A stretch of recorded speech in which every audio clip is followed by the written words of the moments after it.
Assalamualaikum warahmatullahi wabarakatuh. Halo, this is your online bestie, she is Farahin.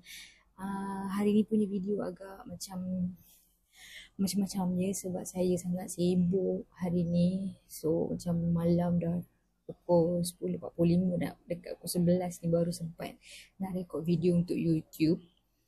Nak update apa hari ni Okay, just nak update hari ni saya sangat sibuk sikit lah semana saya tolong kawan saya jugalah yang mana dia nak buat bisnes kan, bisnes juice. So saya dia kata dia cuma takut nak execute apa semua. So saya cakap saya tak tahulah, mungkin saya ada keberanian itu.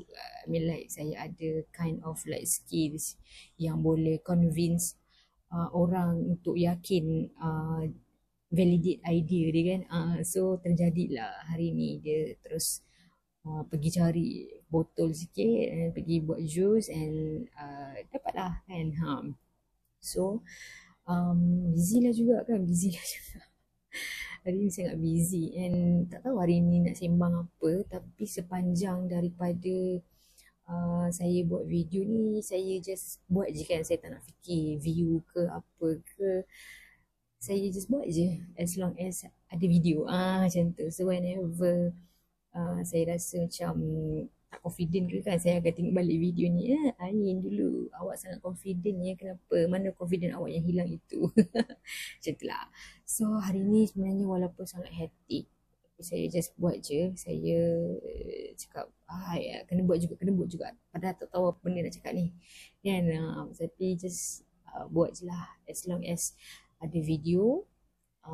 Dan one thing kan yang saya realise, by the way, saya kan memang tengah ongoing 30 hari cabaran tanpa social media kan. Dan basically apa yang saya buat, dan semalam saya punya task tak silap adalah macam cuba kemas tempat kerja lah, maksudnya office work, maksudnya macam meja saya bekerja ni lah kan.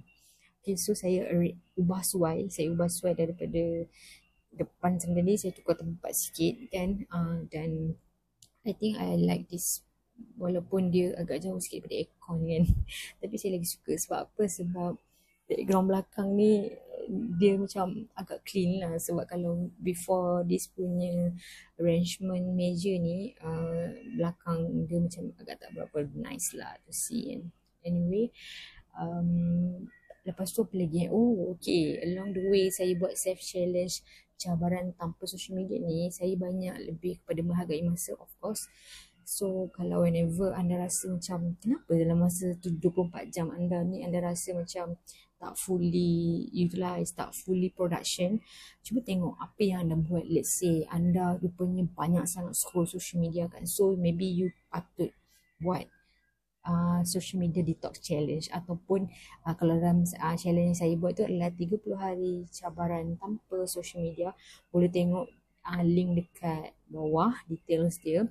Okay, yang mana misi saya cabaran tanpa social media ni adalah kita bukan nak terus delete social media, kita bukan nak uninstall terus tak nak tengok social media. Benda tu susah nak buat kan, tapi kita kurangkan kita punya screen time dan kita kurangkan habit scrolling social media. Sebab habit scrolling social media adalah sebenarnya banyak buang masa kita dan kita banyak tak lakukan perkara-perkara yang bermanfaat. Okay, so I wish you all the best in whatever you do sekarang. Dan kalau anda rasa anda dah terlampau banyak sangat scroll social media and you think that it's time for you to challenge yourself, join cabaran tanpa social media. Link ada dekat bawah. Bye-bye. Assalamualaikum warahmatullahi wabarakatuh. The next video. Jangan lupa subscribe tau. Kalau yang belum subscribe, subscribe tau YouTube saya, Change Farahin. Bye.